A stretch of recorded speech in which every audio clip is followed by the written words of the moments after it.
I think this is a fantastic initiative on the part of the Royal Academy. I'm absolutely delighted that New Zealand's government has seen it as an opportunity to engage, to showcase New Zealand, its place in the world, but more importantly, its place in Oceania and Oceania's place in the world. It's one of those shows that actually has had a huge amount of thought go into it.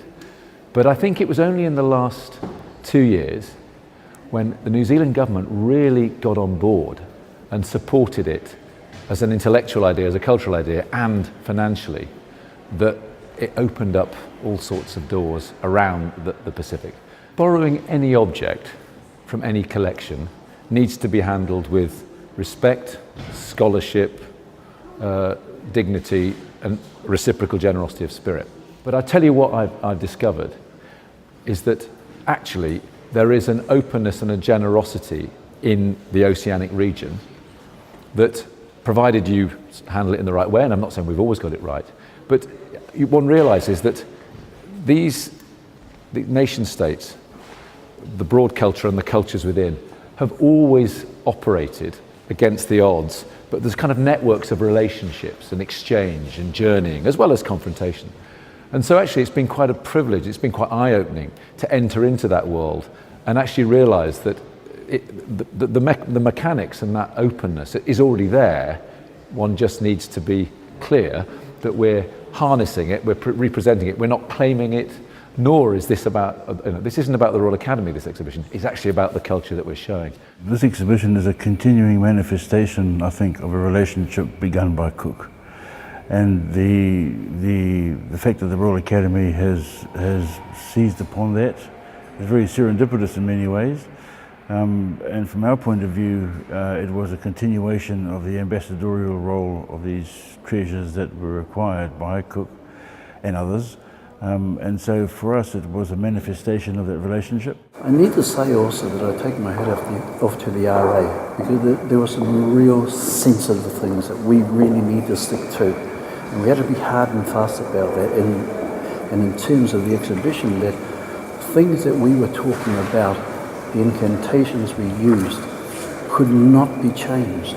Each island has its own traditions and its own incantations, but to see them all come together in one flowing river was fantastic. And what was really amazing was that river flowed into the Royal Academy's exhibition. If a unity of thought could ever have been achieved from one side of the world to the other, this was the medium by which it could occur. For me, it's a milestone, recognising the importance of our history and retaining that and preserving that identity so that we know who we are, and so that our language, our culture, our heritage, our identity is not being lost. Having that understanding for our people in the European country to actually see the monuments here, the artifacts here, gives them that spirit and that power that we used to live many centuries ago in the Oceania region. So the opportunity that Oceania presents is one where we can, through both contemporary art but also ancient art, show the connectedness that the Pacific Ocean provides for New Zealand, and it's our cousins in the Pacific. And in some ways it reinforces the government's Pacific reset, to make sure that we know that our ancient history is one of connectedness to the Pacific and to Pacific peoples.